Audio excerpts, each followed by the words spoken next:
আসসালামু আলাইকুম, স্বাগত জানাচ্ছি তোমাদের সকলকে ডে 9 এ। আজকে আমরা উচ্চারণের 4টি নিয়ম নিয়ে আলোচনা করব। তো চলো শুরু করি।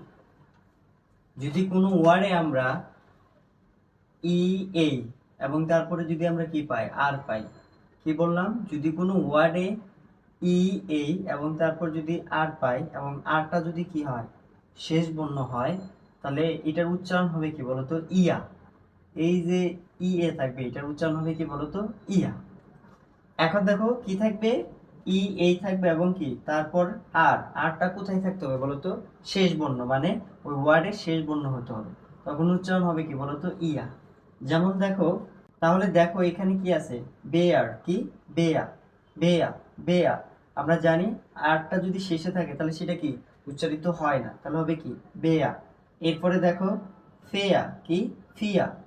এরপরে এরপরটা দেখো কি? ফিয়া। এই যে দেখো ই এ আছে, তারপরে কি শেষে আর আছে, তাহলে হবে কি? ফিয়া। আর উচ্চারণ হয় না। এরপরে দেখো ডিয়া।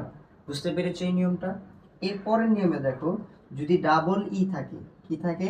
ডাবল ই এবং আর যদি থাকে, তারপরে কি থাকবে? কোনো ওয়ার্ডে যদি ডাবল ই এবং তারপর যদি আর থাকে এবং আরটি শেষ বর্ণ হতে হবে, মানে আরটা যদি শেষ বর্ণ হয় তাহলে উচ্চারণটা হবে কি বলতো? ইয়া। কি হবে? ইয়া। যেমন দেখো, এই যে দেখো ডাবল ই আছে, তারপরে আর শেষ বর্ণ আছে, ডাবল ই আর শেষ বর্ণ, ডাবল ই আর শেষ বর্ণ, তাহলে হবে কি বলতো? স্টিয়া। কি হবে? স্টিয়া। এটা আমরা উচ্চারণ করি কি বলতো? স্টিয়ার। আমরা জানি আরটা শেষে কি হয় না বলতো? উচ্চারণ হয় না, তাহলে হবে কি? স্টিয়া। তারপরে দেখো ডিয়া, তারপরটা দেখো এটা কি হবে বলতো? ফিয়া হবে। কি হবে? ফিয়া। আমরা জানি পি এর উচ্চারণ কি হয়, যে দেখো পি এর উচ্চারণটা কি ফর মতো হয়। এরপরে আসো তৃতীয় নম্বর নিয়মে, যদি আমাদের কি থাকে? U I. ইউ আই তারপরে কনসোনেন্ট, তারপরেও কনসোনেন্ট।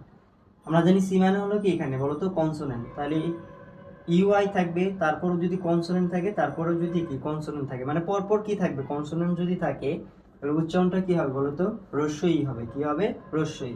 যেমন দেখো এই যে দেখো এখানে যদি দেখো এই যে এখানে কি ইউআই আছে, তারপরে এলটাও কনসোনেন্ট, ডিটাও কি কনসোনেন্ট, সেজন্য এখানে উচ্চারণটা হবে কি বলতো? রস্যইর মতো। যেমন দেখো বিল্ড, কিন্তু আমরা উচ্চারণ করি কি? বিউল্ড। কি উচ্চারণ করি? বিউল্ড, কিন্তু এটা উচ্চারণ হবে কি? বিল্ড। তারপরে দেখো এই যে এই উচ্চারণটা হবে কি বলতো? গিল্ড। এটা হবে কি বলতো? গিল্টি। বুঝতে পেরেছো এই নিয়মটা? এরপরে আসো 4 নম্বর নিয়মটা দেখো, যদি ও এ কি থাকে? ও এ এবং এরপর যদি আর থাকে, কি থাকবে? কোনো ওয়ার্ডে যদি ও এ এবং এরপর যদি আর থাকে তাহলে সেটা উচ্চারণ হবে কি? ও অথবা ও কার। যেমন দেখো এই যে দেখো এখানে কি রোড বানানে দেখো, এখানে কি আছে? রোড। এই যেখানে ও এ আছে, দেখছো কি আছে? এখন এখানে ও এ প্লাস আর অথবা কি কনসোনেন্ট থাকতে পারে। তাহলে দেখো এখানে ও এ আছে, ডিটা হলো কি কনসোনেন্ট, এটার উচ্চারণ হচ্ছে কি দেখো এই যে রোড, এই যে ওকার। তারপরে দেখো এখানে কি বো, যে শব্দের শেষে আর আছে, এটা হয়তো কি বোর হইতো, কি হইতো? বোর, কিন্তু হয়েছে কি? বো। এটা কি রোড হইতো, হয়েছে কি বলতো? রোড। এরপরে দেখো এটা হলো কি বোট। আশা করি এই 4টা নিয়ম বুঝতে পেরেছো।